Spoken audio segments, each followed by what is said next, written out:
How you doing, folks? It's Ron from Ron's Beer Reviews and Tools.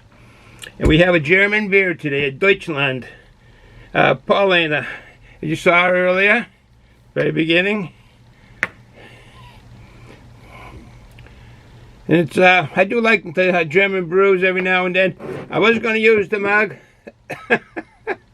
but I've only got one, I don't know if this is 12 ounce, one 11 ounce, yeah, 11.2 ounces, so I'll need 3 of these. The liter is equivalent to 33.8, almost 34 ounces, 33.81 ounces, and I've only got the one Paulaner, the Oktoberfest Marzen beer. So we will go with a Pilsner glass.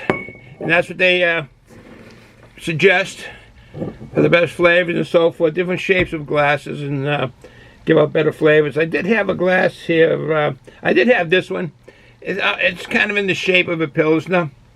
I think I do have. We have one here. Excuse me. Get out of the. I'll be getting out of the shot, I think. Yeah. Here's more of a. What are the? Blue Moon. That's another. In 1995, a head brewmaster. All right, I won't be talking about the Blue Moon, but will we use this here? No. Okay, we're gonna go with this, I guess. We're gonna go with this one here. This one here. That one's gonna be. I put these in to keep the dust out, but that's been there for so long. All right. Do less talk. And I get to this beer review. I do have something to sip on. How sweet that is. That really is nice. Irish cream liqueur with a twist in it. It's got some peppermint in it. The authentic Irish fruit, Fennelly's Fairvilla in Gaelic. Velvet blend. With natural Irish cream, Irish whiskey, and Irish spirits, and some peppermint. So that's going to be a little bit of the sipping, and then the beer will be the chaser. How sweet it is. There's Jackie Gleason, the actor from years ago. All right, I got some info on. I did some due diligence.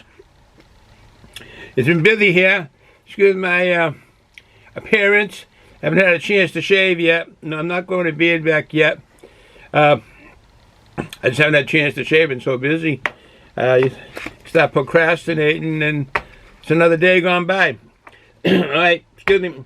On this Paulaner brew, comes out of Munich, Germany, which is nice because a lot of popular brews are there. And they're one of the ones that really put a lot of brews in the Oktoberfest, and that's this Marzen, which is the Marzen style.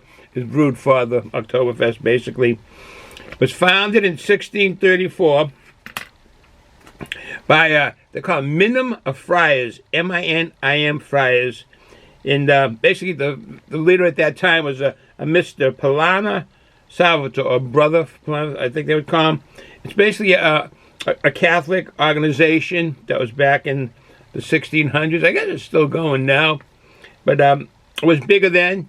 They had more sway and power and so forth, and that's how they know the dates on this this brewery, because their monasteries was brewing this beer here, 1610, I think it wasn't, but 1634 is the date that they have actual paperwork saying. It basically was the 24th of February, 1634. They have the paperwork. They got a civilian complaint against the monastery for brewing their beers that were so popular, and it basically, the complaint was that they were ruining the competition. I don't know if they could probably sell it cheaper, or just more of it was around. It was the best at the time, but a complaint was actually filed. I don't know. I didn't really go into the depth of that part of what I was reading, but most of the advertisement, this you'll see, it will have the Paulaner München, which is Munich, on the bottom, while other ones have the Paulaner Engagement. They're called Engaglers. And that means Paulaner committed. That's German for Paulaner Engagement. I hope I'm pronouncing that correctly, or I'm murdering the German language. This is family owned, because majority of the shareholders is owned by a family, and it's been that way for a long time. It's a premium beer by German standards. It's still brewed by the Bavarian purity laws, and I think that was probably also back then in 1810. I think was it started? Yeah, 1810, and that was started by a wedding they had that lasted for a week or 2 weeks, and then they continued it every year, which became the Oktoberfest in Germany, which is very popular nowadays. They don't give much information on their webpage. A lot of breweries hold it to their vest. They did say female hops for this here, the Hallertau. It doesn't mean it doesn't have any other hops. But that's what I kind of picked up on when I read through their page, their web page. And naturally, there's 3 kinds of hops. There's aroma, bittering hops, and then flavor hops, which they've been really taking years and years to produce these hops. And a lot has been happening out on the west coast of the United States with kind of these fantastic hops. And I grow hops out back here. I mean, my loving wife, Fuggles and Cascade, and I like both those types of hops. But that is what I'm talking about. This goes out to 70 countries. Let's see. That's about all the information I got off their webpage. That's so good. All right. Before we let's take a look at that. If you can see it, enough light. I do have an awful lot of light in here, and a lot of times I wear dark glasses, because sometimes the light is so strong, I need the dark glasses. But I'm down in my man cave, and I do need lighting down here when I'm doing a beer review or some other projects I'm doing on the desk here. That's what they say. The secrets behind Paulaner's excellent taste and unnerving quality, we locally sourced ingredients and a tradition of craftsmanship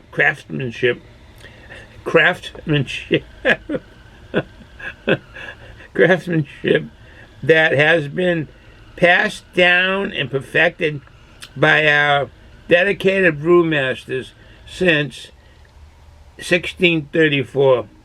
Because that's what they have a record. It was being made before them, but this is a record that they can stick to, that because they actually have paper that says it was being brewed in 1634. Here in Munich, Paulaner beer is not a mere product. It's a matter of the heart. All right. Brewed in accordance with the Bavarian purity law, only using water, malt, hops, and yeast. Okay. I understand that, and that is nice. No adjuncts. Just that they came up with, that's the basic for making a beer or an ale, and they don't sway from that. It's the purity, and that's all you can have in there. I know right now craft beers have all kinds of adjuncts in them and really run the gamut of taste in beer, which is nice. I like it. I mean, I like that the purity law, and that's great. But I also like that we can have all kinds of beers and so forth. I'm not really particularly big on fruits in beer. Certain things are nice in a beer. I don't like when some fruits turn into a gose, a G-O-S-E type of ale. Too sour. I mean, not bitter. It's just plain old sour from the fruit that they use. And then sometimes they use cherries, and that makes it too sweet. So, but anyways, let me stick to this here review. Get us a bottle opener. Get this open. And this one here is a Budweiser. I like this one. It'll fit in your wallet, in your pocket. You won't even know it's there. That's one of my kids. It's my son's. It's down here in the Me and Kay on the desk with a number of the bottle openers out. All right, no further ado. I'll do less talking.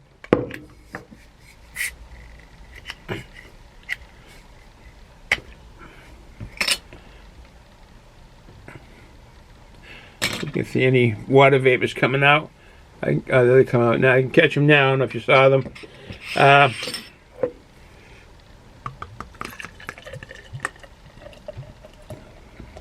I do like the aroma of the German brews, the noble hops. I do like that. Sometimes they seem kind of too dank, and a lot of people don't like that aroma. I can understand that. Excuse me. I don't know.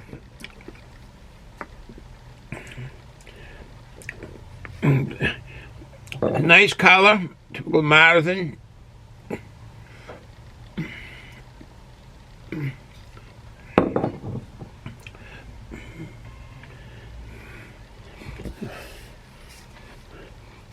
Yeah, you get that. They call it dank, that dull, dank aroma. Kind of a little bit of caramel sweet, or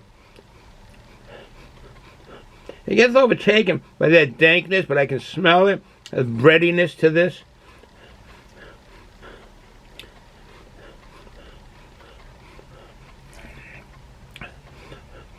Yeah, I can smell the hops, that driving force.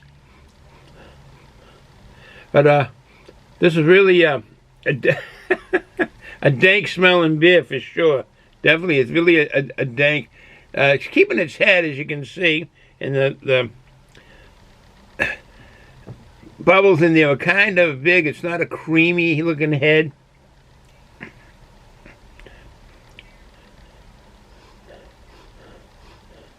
Getting like a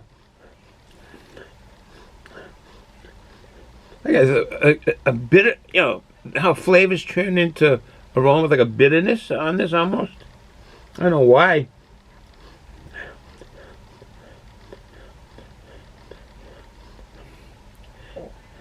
I think they may have said on their web page that it would be bitter. All right, bottoms up.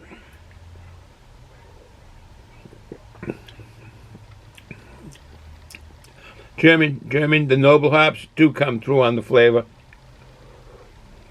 A driving force, definitely.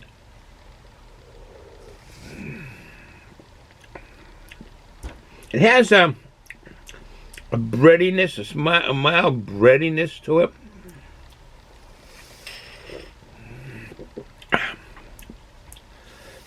The typical German style. I mean, the noble hops let you know that. It's kind of the noble hops have at times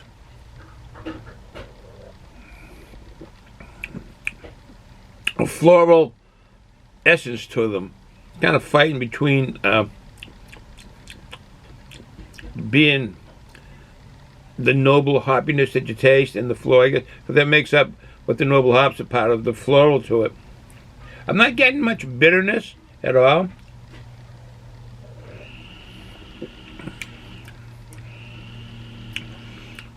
It's drinkable, very drinkable.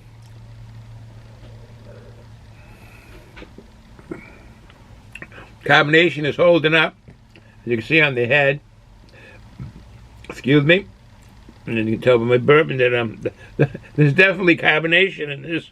This is definitely a classic beer. There was no doubt about that. It's definitely a classic beer, and it's very drinkable. These kind of brews that you can sit down with your family or friends and drink a few. I didn't get the ABV on this.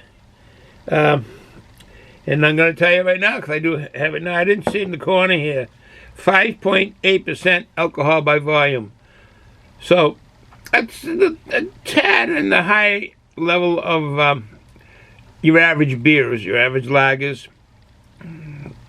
5.8. A lot of the lagers go from 4.5 to, they say 5.5, and this is 5.8. So it's a little bit, you'll get your alcohol. I'm not picking up on any alcohol drinking it.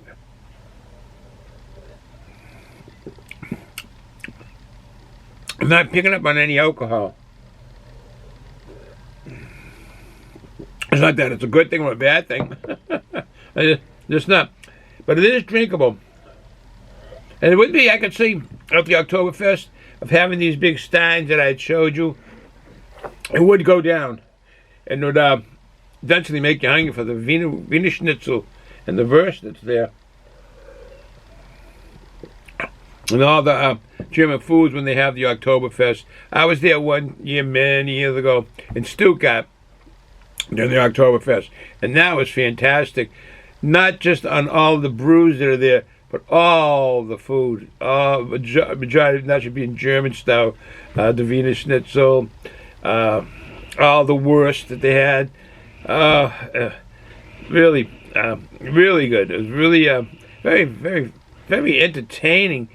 Sitting there drinking and watching these people challenge the band at the Oktoberfest. They have a big brass band in the middle, and at your table you can challenge it. And what that means is they bring out a glass. I think it's a boot, and they have a boot, and you gotta beat the band of drinking that beer before the band starts playing a certain tune. Bum bum bum. And it's a tune that everybody knows, so they know the band has to play the whole tune. They can't cut it short, because everybody's ear is attuned. As soon as this guy or this gal challenges it, all the ones I've seen, excuse me, were guys. But a gal can do it too. I've seen this twice at well, more than twice at the challenges, but I was there twice at the Oktoberfest, and it was all guys challenging. But anyways, you start drinking and they start playing. You got to drink. You can't spill it. You might get down 7/8 of that boot and spill some. That's it. You lost. You're out. You got to make sure you don't spill it. And you drink. If you win, what I heard is 2 people, you and someone else, get the drink free the rest of the night. But I've heard that there's different rulings on that. Sometimes if it's a small table, everybody at the table gets the drink for... I forget, I've heard so many versions of you get the drink for an hour. But anyways, look that up. And it's a glass, it's a stein shaped like a boot. I imagine there's like 2 liters of beer in there, is what I would think. And that's a lot of beer to try to guzzle down to beat the beer, particularly when you've been sitting there drinking already and maybe eating. But anyway, the way I'll do less talk. I didn't bring down any snacks. I like to have snacks while I'm drinking. So I'll end this by saying, enjoy the day. If you're going to drink responsibly. Don't drive. Younger kids underage, don't drink until you're of age. Ciao.